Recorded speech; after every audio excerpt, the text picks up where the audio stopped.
right, gents, for the purposes of our 35 viewers on YouTube, because we don't have a big following on YouTube, I did a test yesterday. I did a test for you, TV World. And that's why I did that Gayton McKenzie video, actually. Earlier in the day, I did a 15-minute talk on talking about you oaks, right? And when I say you oaks, I talk to all of us as addicts in this country right now. I include myself.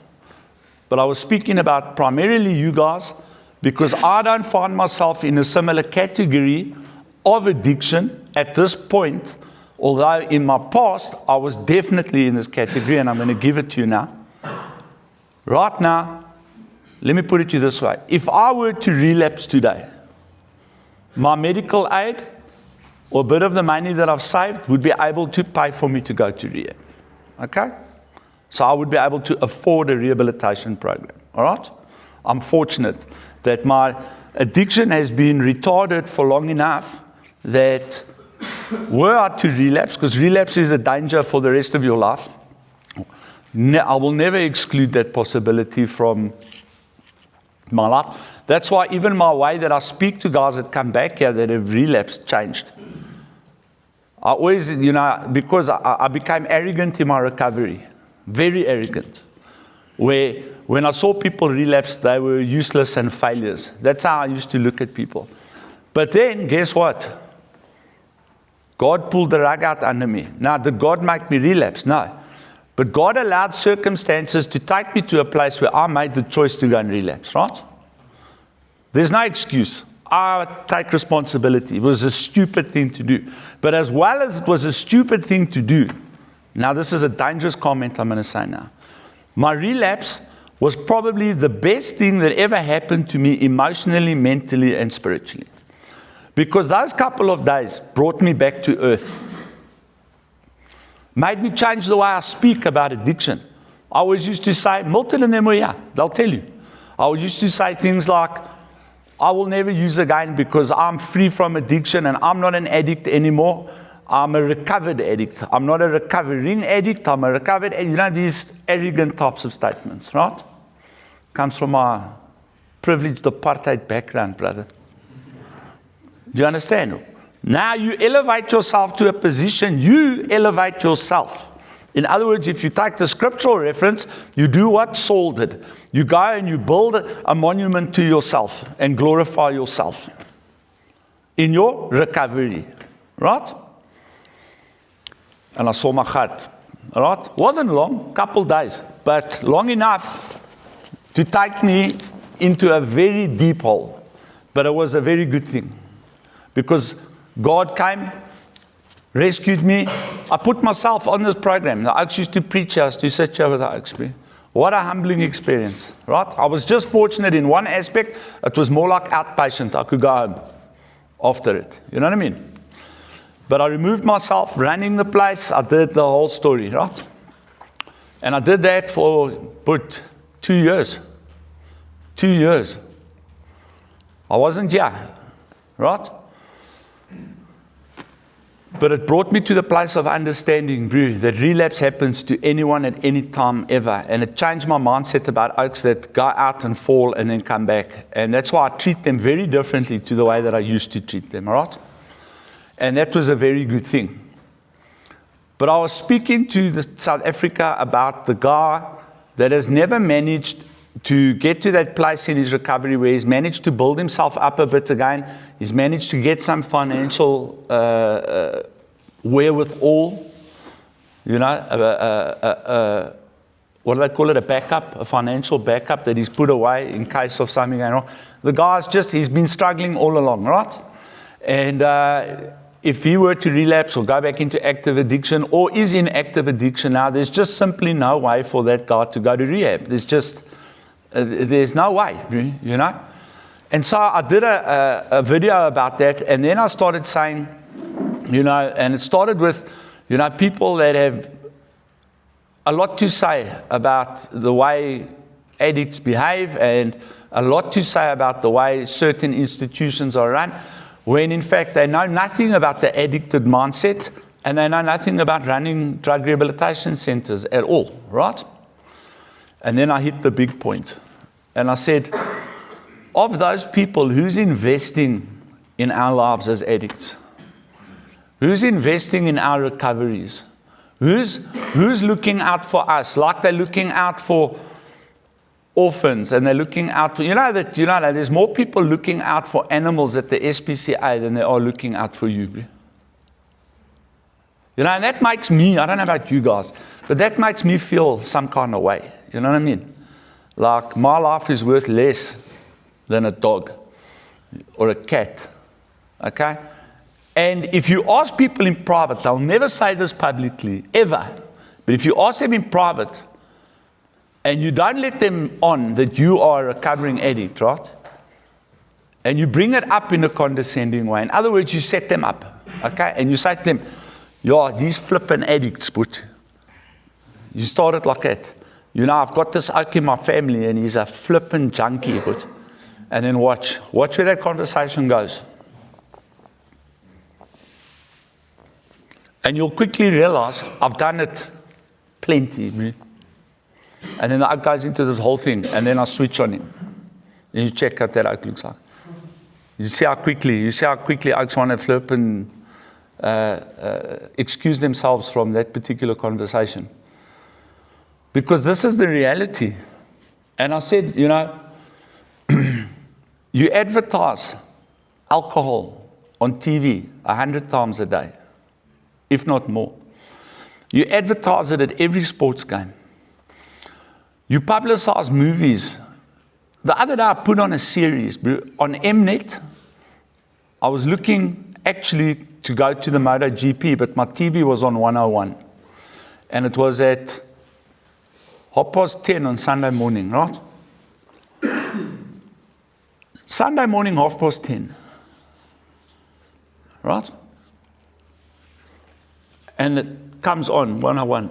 And there's these like 3 chicks coming out of the shower, like kaal, like the fact that they even had skin on was already a thing.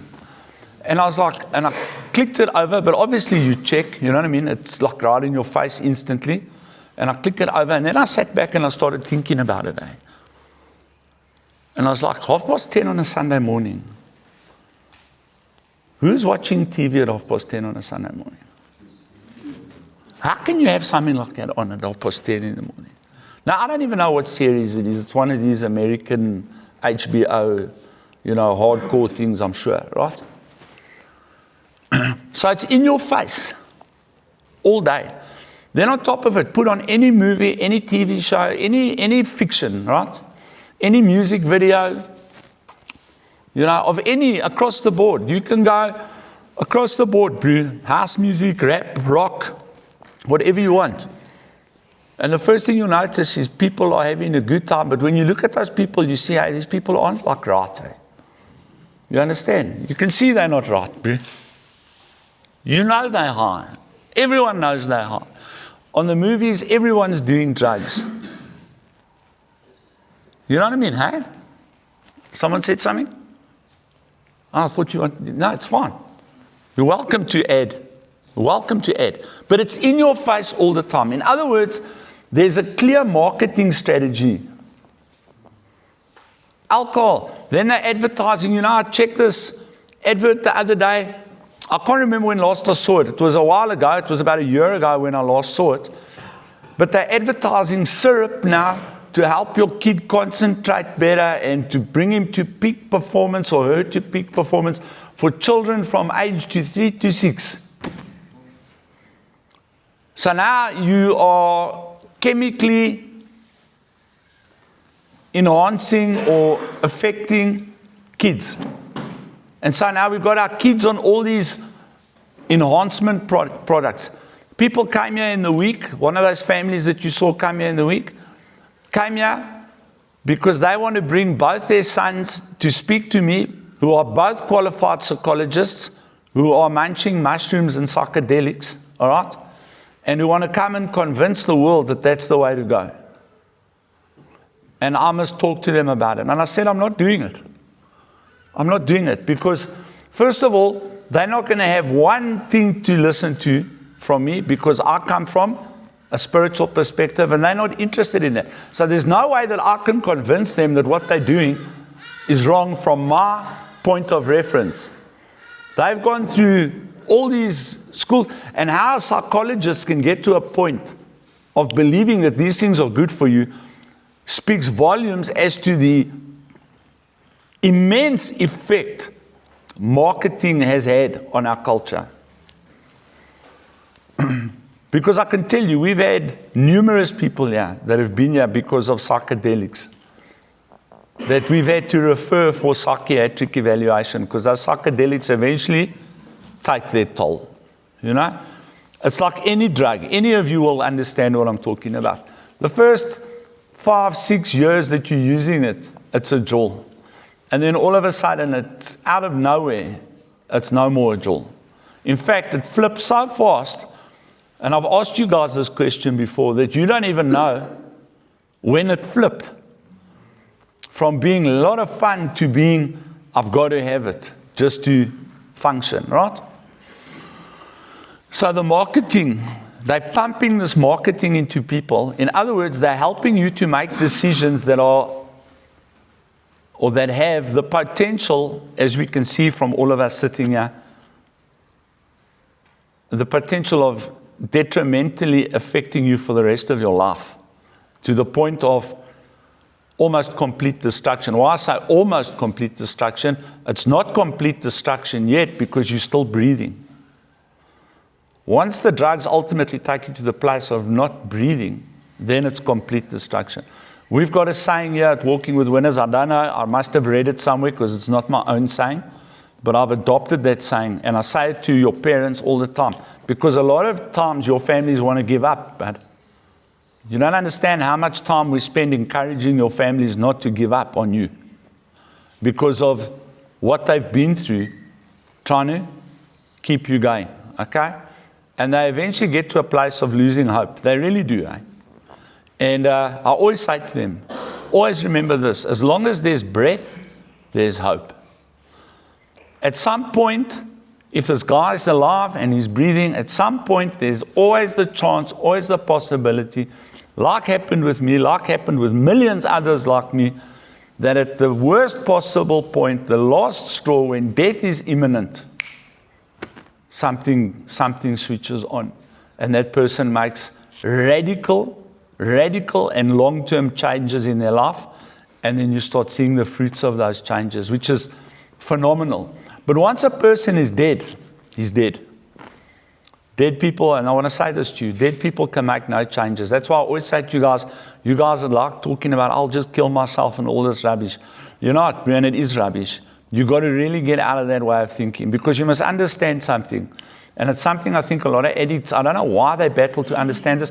I'm fortunate in the sense that I was in emergency services with the police and all of that stuff for a long period of my life and always around a lot of violence and blood and gore. And I'll tell you, I've seen thousands of dead people. Thousands, literally. All right? And it chows me a bit because I realized very early, like after I saw the first person that I'd ever seen dead, I'd still got this person's picture in my mind. And it was natural causes. The old lady died in Killarney. And I'd been out of the police college days, man. And because I'm fresh, I'm a rookie, as they say in America. In South Africa, they call it a blowgat, right? My job was to now go stand guard over the body and make sure that no one tampers with the body or steals anything out of there or whatever. So that was my job. That was my first job in the police, to go guard this dead body. And so you're in this room with this dead body for hours until the mortuary van arrives, right? And you sit there and you look at this and it makes a massive impact on you because, and then you see the next one and the next one and this thing carries on, in your mind. And then you start realizing something. That's what I want to say to you. There's no changing anything once you're dead. Everything you wanted to change about yourself, everything you wanted to fix, all the hopes and dreams you ever had, It's over, bro, and it's over permanently. And whatever you believe about what comes in the afterlife is whatever you believe. But in this life, it's done, bud. It's done. Done, done, done. And you're going to leave behind. As much as you think that you are of no worth and you this and you that and all the reasons you give yourself to flip and do something like that, please understand this today, bro. Right now, no matter what you think, there are people out there that care about you, that love you, and that want the best for you. They might be angry with you. They might not be talking to you. They might be all those things that you're suffering while you're going through this process. And you will have to suffer those things and go through them. But don't for one moment think that they've given up on you and that they don't love you and that they don't care about you, because that is a lie that's coming from somewhere else. The fact that you're here tells you that someone somewhere was praying for you, someone somewhere cares about you, and someone somewhere truly more than cares about you, loves you. And this is outside of the whole spiritual, God loves you and all of that stuff. I'm talking about in your personal family, community dynamic. Otherwise, you wouldn't be here. They would have left you on the street to rot. You know? And sometimes they even leave you on the street to rot because they love you. They want you to feel the consequences of your decisions in order that you make the right decision to get the help. Sometimes that is also part of it. You know, and you walk around there on the street, I did. These bastages, they flip and check what they're doing to me. Wow, wow, wow, wow. But I promise you, it's coming from a place of love. I promise you that.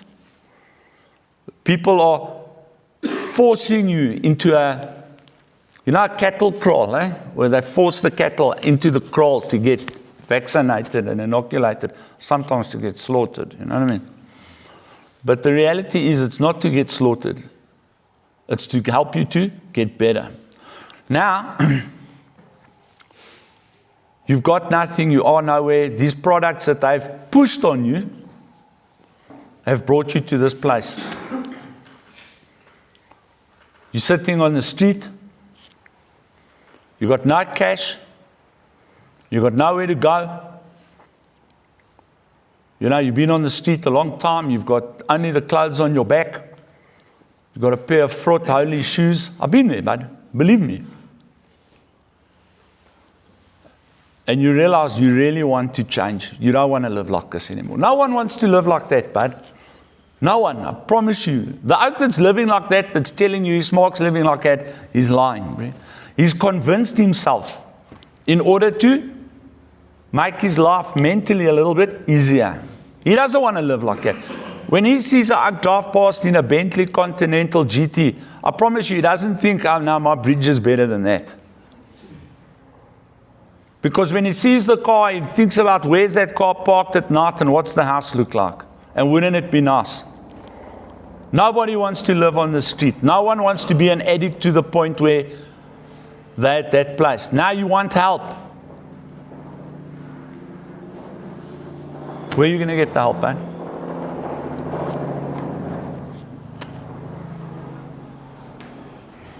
Who are they here for, but? Just check out. Hey, I don't know about you, Ike, say, if I was in some flipping house in Rosettenville now smoking a rock boot and that thing flew over at that level, they're definitely there for me. I'm sticking pipes everywhere, but, you know? I'm fortunate in that I've never had to up something. You know what I mean? I hear a chopper, whoever's with me in that room is getting my pipe up them. They are doing it, but I'm not getting caught with that thing because it doesn't matter. You know, the helicopter, they're not going to spend 15,000, 20,000 rand an hour on chopper fuel to catch you with your 4 rocks. But when you are on crack, that's not logic. They're definitely there. I'm the most important criminal in the world. They're there for me. Bro. Me and my 1 bag of crystal. Bro. That's what they're after. You know, not the hijacking syndicates and the human trafficking and no, they're here for me and my bag of meth. Bro. The whole task force and the chopper. In fact, they brought Uggs from America, the FBI, the DEA are here. But it's Navy SEALs. Right? They finally figured out that Iran was more or less important than me. That's crazy. Anyway, now, for many of you guys, as for me, in my addiction, my family could afford to send me to rehab, but they weren't prepared to do it. Their attitude was, it's your problem, sort it out. Make your own plan. Which is right. It's the right thing. At that point, when I wanted to go to rehab the first time, I was 27 years old. I mean, I'm a grown adult man. You know? It's not their responsibility. You know? My friends tuned me, look, you know, if you get to rehab and that pastor is prepared to take you, you know, let him to give us a call and we'll see what we can put together. But you're on your own, champ. You know, as simple as that. You're on your own. Pull your move. You must have move, pull the move. But, you know? And I was like, yes, now I've got a problem. You know, and I borrowed $300 from my old lady, bro. And I got on a train and I went to Newport. And that, fortunately, thank God, helped me. But I had to prove myself first before he would help me over a period of days. You know, he made me flip and sleep outside and all kinds of cuck. But it wasn't just walk in and, yeah, sweet. It was like, I want to check, you know. I only realized after that I went through a process there. But I was lucky because one of my mate's sisters had been on the program and knew this pastor's office. You understand what I'm saying? And I'd met him before while visiting my friend's sister. With my friend in Newport. So I'd met him, so he knew who I was. So, you know, God, I believe firmly God opened that door for me, right? But what about if you don't have that type of a luck? You know, the reality is that if you want to go to a government institution, I think they've closed down 3 or 4 just in Gauteng in the last year. Big ones. Places that could take 500, 1,000 oaks. Closed, but gone. The other issue is now the places that were getting subsidies from the government and were getting funding from the government, half of them the funding has been cut and the other half are battling to get, first of all, what they used to get. They're not getting what they used to get. They're getting half of what they used to get. And to actually get it. So they've been promised it, but they haven't got it. So they can't take people on because the money is not there. You understand? So now you can't get into a government facility, which when all of them were open, was 9 months to 3 years waiting period. Unless you had a social worker that could pull a fast one, or you got caught in a criminal offense and as a diversion. They got first choice. But if you walk into a social worker's office and say, I need to go to state rehab, put your name on a list. And, you know, hopefully you don't die from your addiction before your name comes up, you know. And before your name comes up, all the oaks at jail and this and that and da-da-da, jump the queue, but you with me? So you had a very small chance of getting help, but there was a chance, all right? Some oaks hit a luck. I know oaks also that hit a luck. 3-4 days they were in. You know, and then you go to these rehabs, and then what I hear, I haven't been there, so, you know, I want to make it clear because people say I'm making this statement. I'm not making this statement. I'm repeating what I've heard from guys that have come on this program over the years, right? Is that the drugs in the state rehab, you might as well be in prison. That's how much drugs there are available in the state rehabs. You know, this is what I'm hearing. I don't know. You oaks would be able to comment better than me, okay? But we've had how many oaks come from rehabs? We test them here, they're positive, full spectrum, 6-panel test, all 6 positive, all lines. You know, and I don't, you know, you can make arguments for, yeah, but, you know, they put me on this psychotic and what, and that's got like pseudo F, and that might be the F, blah, blah, blah, blah. But I don't know any rehab, that state rehab in this country that offers THC as medication for any kind of problem, right? It's positive for weed, positive for crystal, positive for amphetamine, positive for coke, positive for morphine, positive for benzos, across the board. Even had oaks blood positive on the flip and breathalyzer. But I don't know what they're drinking, cough mixture or something, right? Lean, eh? So it is what it is, but now you want help. Now what I'm saying is that the people that are helping you get addicted should also be helping you get off the stuff. This is my argument. So if you take a company like SA Breweries, who are turning about 20 billion in profit per annum, 20 billion profit net, not gross. Don't you think like maybe 100 million or 200 million could go towards building and running a couple of rehabs around this country for free? For people, for the oak sitting in the Valley of the Thousand Hills in KwaZulu-Natal who's got a problem with weed and alcohol, but can't get the help because he's unemployed. Let's say for argument's sake, and I'm not being condescending, I'm being real here, right? The oak looks after cattle. He sits in the veld looking after cattle, but he's got a major alcohol and flip and weed problem that he wants to try and solve because he knows he's got an issue, because he's got 3 or 4 kids, he can't feed them, whatever the case is, he just can't get the help, bro. Not because he doesn't want it, but because he just simply, he hasn't got money. He's got a couple of goats and a couple of chickens. What? This is a reality for millions of South Africans.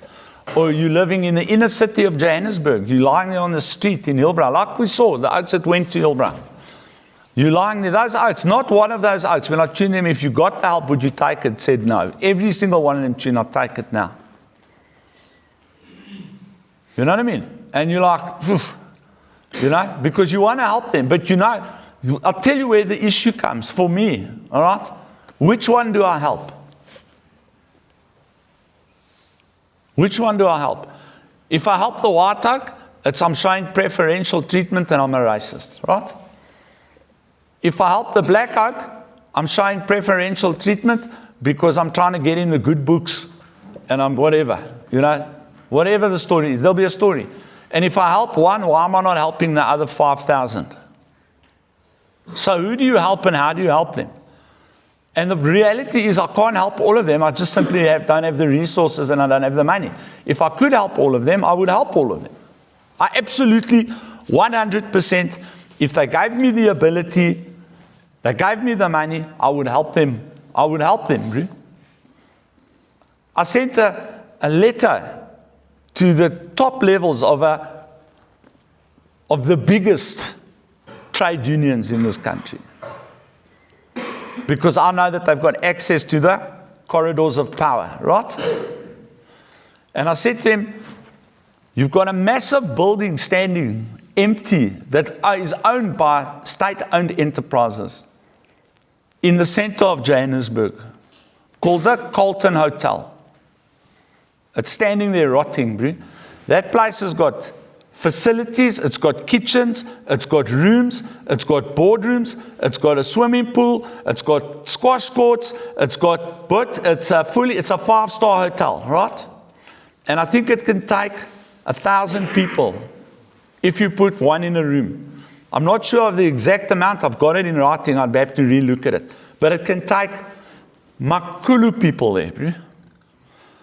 I said, why doesn't Transnet give that to the Department of Social Development, and then us, with the Department of Social Development and other stakeholders, all right, get involved there, and we open the biggest inner city rehab in the world. And we have a couple of floors for gents, we have a couple of floors for ladies, and then we have a couple of floors for education and study and all of that. And then we have the recreation on top. And when the oak signs in there and he comes through the gate, he signs himself in for 6 months period. He can't leave. Because it's properly secure, that place. Properly. You supply the security guards, you supply us with the medical staff, and we will do the counseling and the rehabilitation. And you look after the food, the sanitation, and whatever else they need. And we can help. Every 6 months, we can help 1,000 people off the streets of that very same city. You know what I got in return? Crickets, but they'd rather let it stand there and rot than be of no use to anyone. But. And this is what I'm fighting. Why doesn't a company like SA Breweries say, all right, we'll purchase that building and let's do it? SA Breweries, Adcock Ingram, Penthouse, Playboy Magazine, Pornhub. I'm telling you, man. All these oaks that are helping you destroy your lives. KWV, Clipdrift, J&B, Johnny Walker, whoever supplies those things, whatever companies run those products, because I don't even know. British American Tobacco. Why can't they come together and together manage a sum of money that we can use to rehabilitate and help the people that their products are helping to destroy? Why can't they do that? What is stopping them? There's no profit in treatment. Absolutely. But it's not about profit, and that's our slogan. I'm glad. There's our slogan. And it's been our slogan now for 20 years. Because I was part of a thing called the Addiction Action Campaign, who actually brought this thought process to my thinking. But the guy eventually got tired, you understand, of hammering on doors and just getting doors slammed in his face. But fortunately now, I've got a platform through the Recovery Center, right? And the slogan is, people before profit, my friend. In fact, that's what we're putting on our next t-shirt. Walking with winners, people before profit. And I'm not saying, am I advocating for stopping them making their products? Am I advocating for them banning alcohol? Ridiculous idea. You know, I'm not even advocating for the banning of things that are already banned, like cocaine and crack and heroin and these types of things. The current status quo and the system by which substances of abuse are managed in the world is it's not working. We have to find a new approach, and we need to find a what do they call it, a brain trust that can sit down and truly figure this thing out. The only way to do it, I'm telling you, and people, but you're a pastor and the Bible and sorcery and all of that, absolutely. People must still understand that it's wrong and it's sorcery and it's all of that type of stuff from our perspective. From the medical perspective, they also know it's a big problem, right? But people should be able to make informed choice in the knowledge that whatever product they're going to use is exactly what they are using. Right now, when you go buy drugs, you don't know what's in there. But I could tell you, bro, one day I went and bought Ease, Okay? I was on my way to a jail. I was in a hurry. I didn't want to get my regular guy. I don't know, whatever the reason was. And I stopped by some Najis on the street, right? And I tuned in, your Oaks got E. And they said, yeah, we've got. I said, all right, give me what you got. No, MDMA capsules, right? Now I'm already like, because you don't know what's in a capsule. A pill, you still got a fair chance, because that thing's got to be pressed and all that. A capsule, you can open the capsule, put anything in there, right?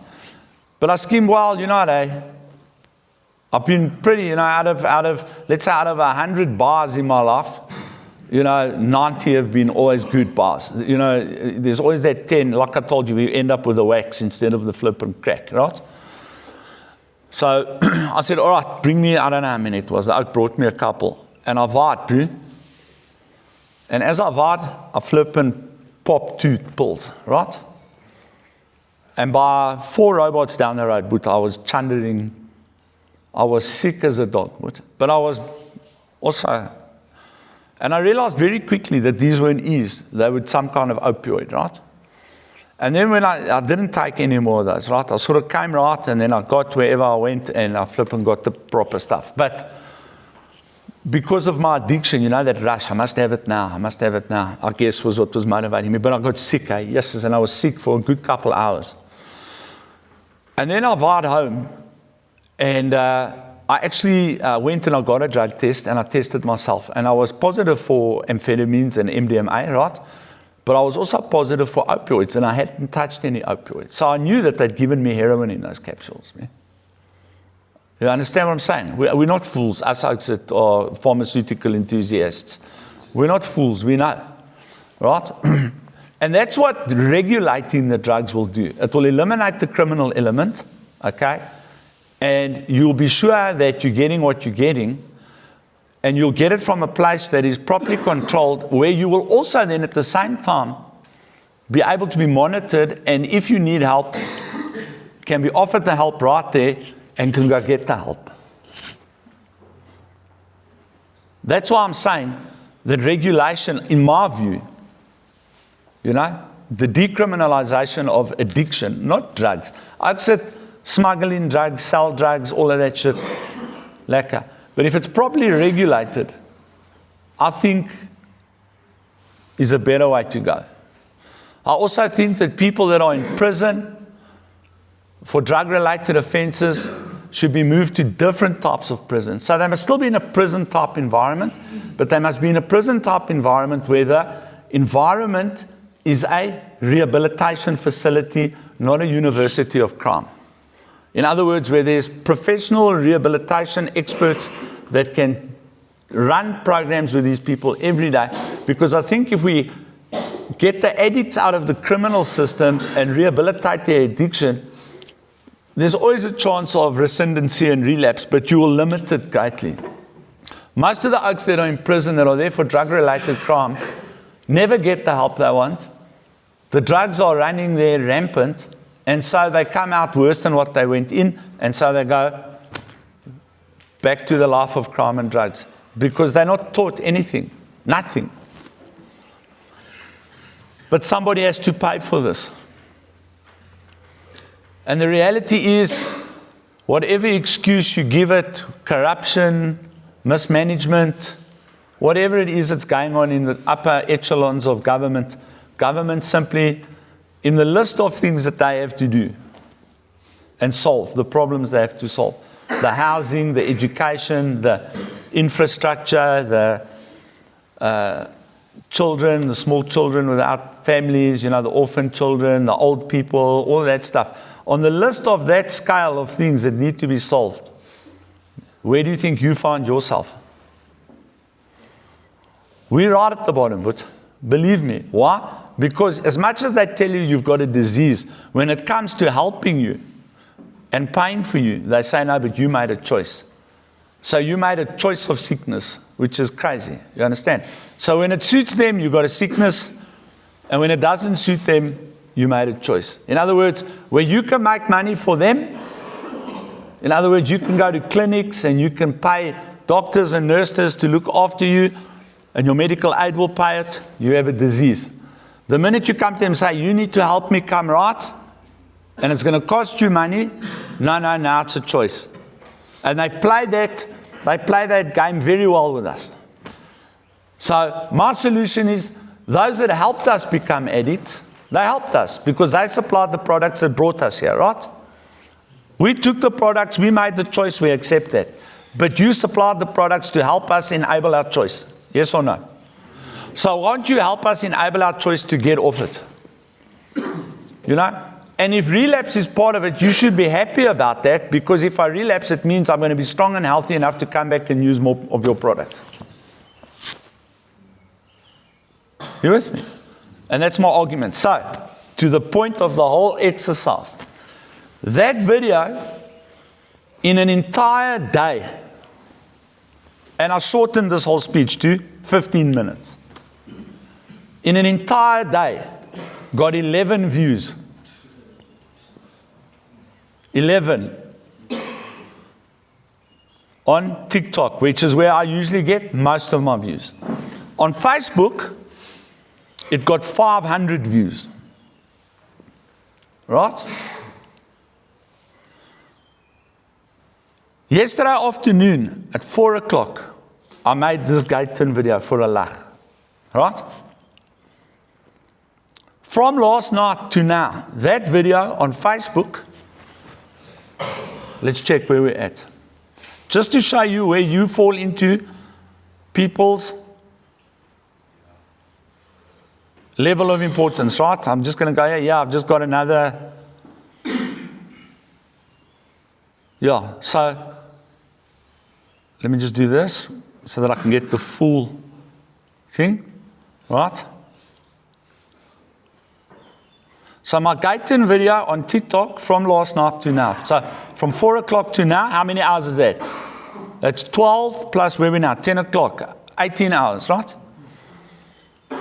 5,038 on TikTok, right? And then I also put it up on Facebook. I always do that. On Facebook, the same video, 11,000.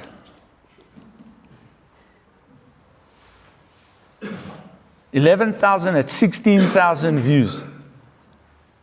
But in a serious matter, to try and save people's lives like yourself, in the same half the period of time. So from the morning, 10 o'clock, I took it off both platforms because I saw I was getting no traction with it. I took it off both platforms at 8 o'clock last night. So 10 to 8. So almost 12 hours, eh? What's it, 10 hours? No, it's 10 hours, but 10 to 8. 10 hours. So in 10 hours, 11 views. Which is, you know what, in my mindset, it's flipping horrific. And you know why it's horrific? Eh? Because I see the humanity in you. I fight the addict in you all day, every day. Because that guy is trying to run and ruin your life. And I'm always rolling that addict that's part of your personality, right? But behind that addict, I see the real you, but.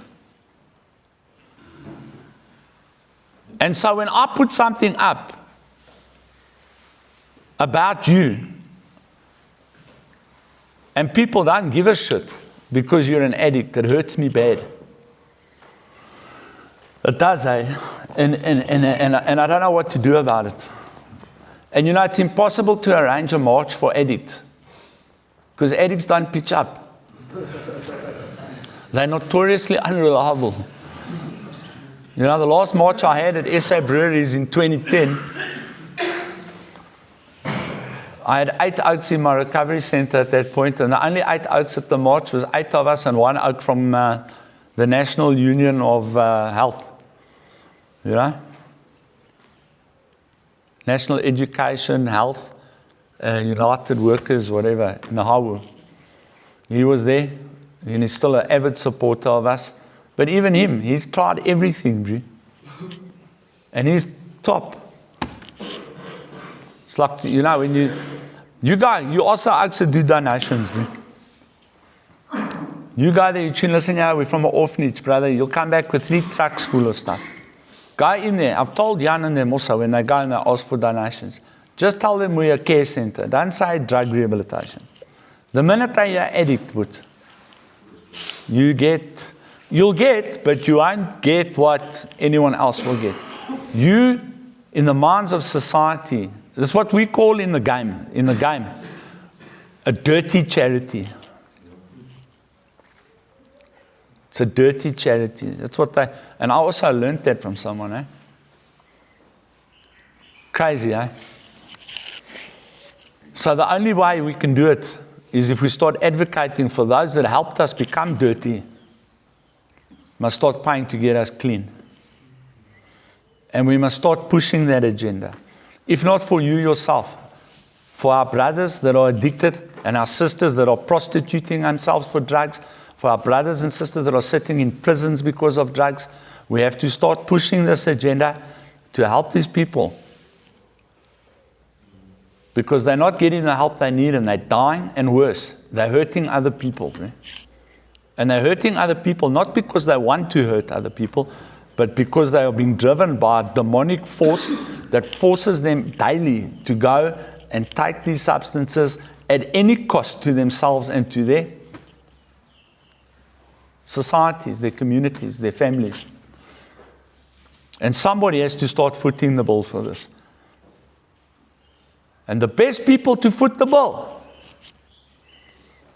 are those that help put us in that position. Amen. I still haven't finished what is a destiny killer, but we're at the end of time. I wanted that message. And I want you actually to advocate for that. Whether you relapsed and you're back in your active addiction, or whether you clean and you flip and caning it, wherever you go, whatever addict you speak to, whatever rehab you go to after this, I want you to push this thing. Open your mouth. You actually have got big mouths. One thing about addicts, they're not bang to tune, but. And now you've got something you can really, where you're on a high moral ground, my put.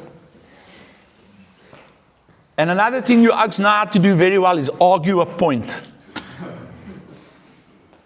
And this point doesn't take much supplementary argument. It speaks for itself. Push it wherever you go, all right? Lekker, sweet brothers.